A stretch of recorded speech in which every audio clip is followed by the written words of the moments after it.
All right, let's head to the voicemail of Truth and Reason. This one about Baker Mayfield.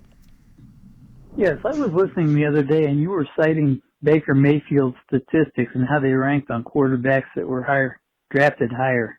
The bar is not really set very high. If you'll notice, very few of the dominant quarterbacks for the last decade have actually been picked in a top 5 position. I can only think of Matt Ryan, Matt Stafford, Kyler Murray, maybe Andrew Luck. That's about all. Maybe there just aren't that many people in the NFL that can rate quarterbacks, somewhat like kickers. I don't know. Tell me what you think. Thank you. It's getting a little bit easier, and again, we appreciate all of the voicemails. It's getting a little bit easier because parts of the college game are coming into the NFL more and more.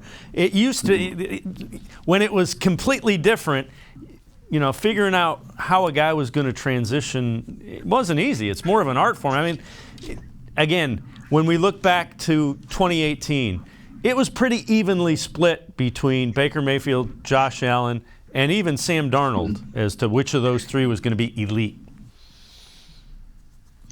Yeah, and people also thought Josh Rosen was going to be in that mix too. And what's funny about what the caller mentioned is he even said Matt Stafford, but until last year there were still questions about Matt Stafford. He put up some amazing numbers with Detroit, but they weren't winning. So it's crazy how hard it is to scout the quarterback position. And I've thought many times the same exact thing the caller just said, that you get several number 1 overall draft picks that just don't work out. So yeah, it's got to be, it's the hardest position in the NFL to figure out. The Browns know that better than anybody, unfortunately. And that's also why you see them giving up 3 first-round draft picks for Deshaun Watson, because they want to get it right finally. Yeah, and again, look at what the Baltimore Ravens did. They tailored their offense around the skill set of the quarterback. You almost have to do that now in order to give that guy the best chance at success. You absolutely have to.